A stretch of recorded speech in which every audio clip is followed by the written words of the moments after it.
আজকে কত কিছু রান্না করেছি একবার দেখো। প্রথমেই দেখাই, ভাত করেছি, মাছের মধ্যে কত কিছু সেদ্ধ দিয়েছি, উচ্ছেও সেদ্ধ দিয়েছি, আছে ভেতরে হয়তো আছে, এখানে কুমড়ো আছে, আলু আছে।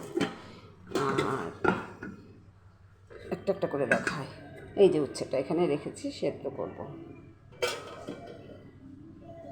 সেদ্ধ আছে, ভাববো। এটা হচ্ছে মুগ ডাল, লাউ দিয়ে হচ্ছে মুগ ডাল। তারপরে এখানে একটা তরকারি করেছি, একদম ইউনিক একটা তরকারি করেছি, সেটা হচ্ছে কাঁচকলা সয়াবিন আর আলু দিয়ে ছোলার ডাল বেটে করেছি ঘি গরম মশলা দিয়ে।